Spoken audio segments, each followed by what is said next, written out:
I'm Courtney Taylor, and I do OF for a living. OnlyFans. You got like 1 million followers or something? 2 million. Damn. You look like the type of girl that only dates like rich guys. Is that true? No, that's not true. I only date black guys.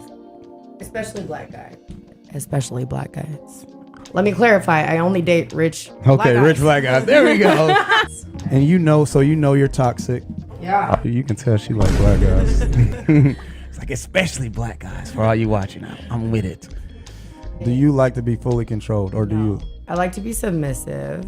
Pretty well, yeah, in the bedroom. Yes. But like in my life, I don't like anybody to tell me what to do. So you only want them to tell you what to do in the bedroom. Other than that, you don't want them to tell you anything. Right. No, that's exactly it. Yes. So that sounds like you're a control freak with your relationships.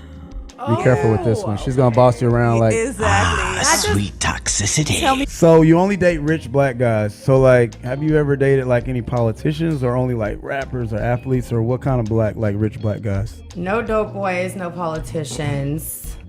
Just strictly athletes. I mean, well, dabble here, dabble there, a little bit. Have you ever dated any celebrities? Dated? Well, I mean, yes. What celebrities have you dated?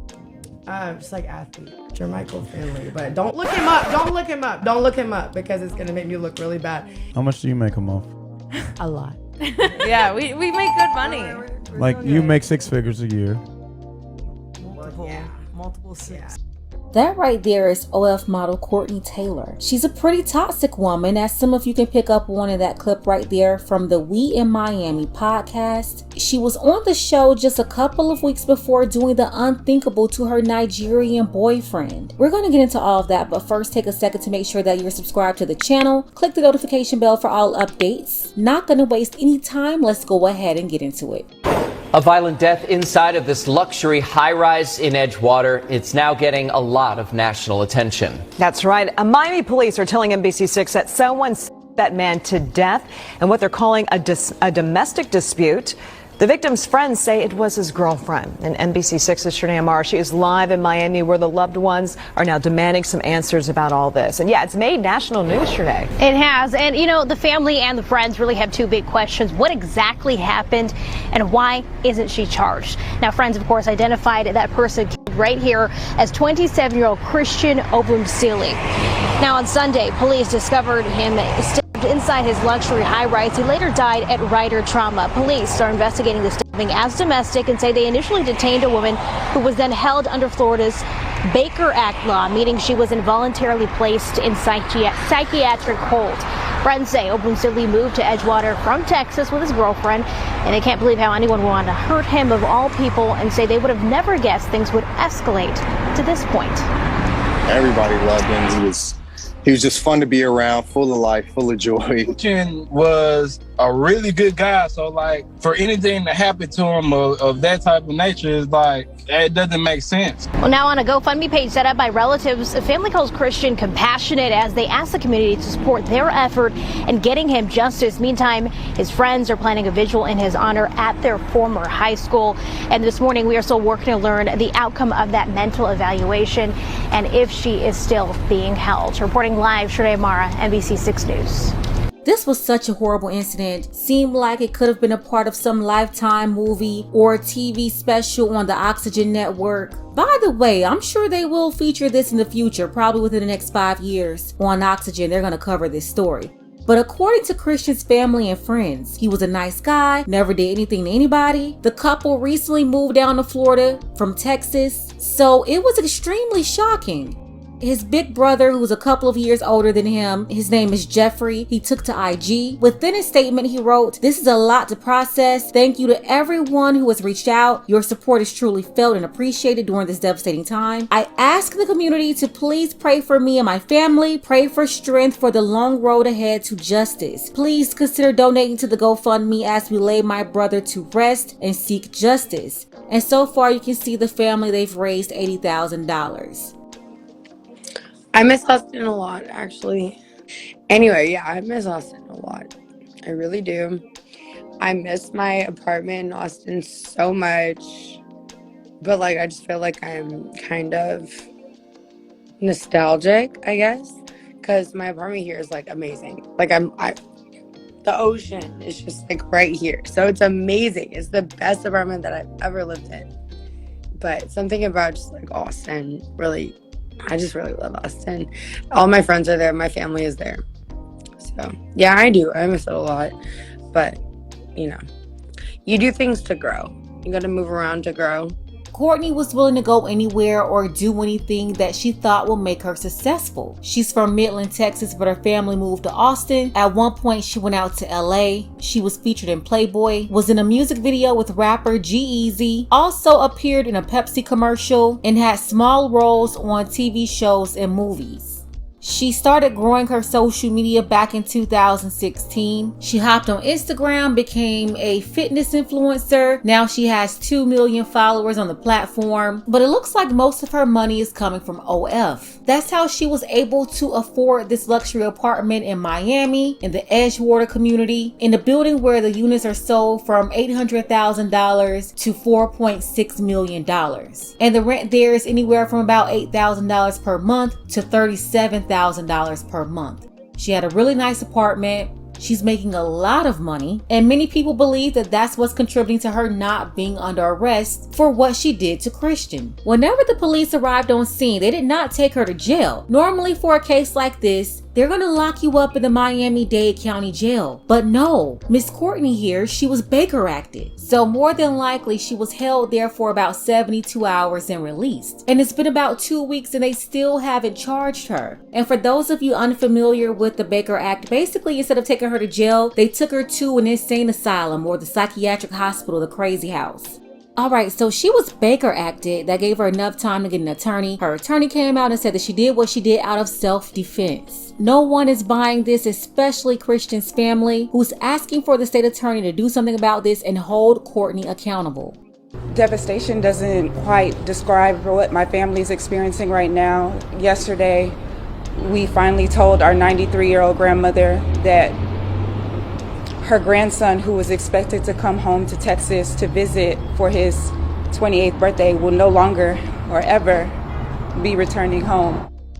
You know, the reason why the family is out here and they have to speak is because the case is being ignored. The victim is a black man. He was harmed by a privileged white woman. It's a concept that I don't think that Christian really understood until it happened to him.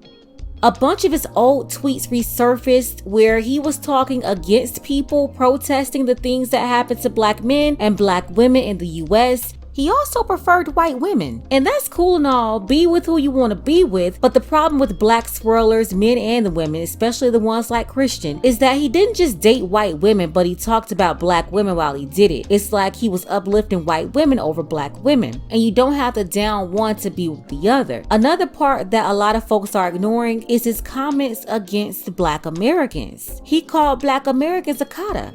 A lot of different groups, they're just looking around like not my problem.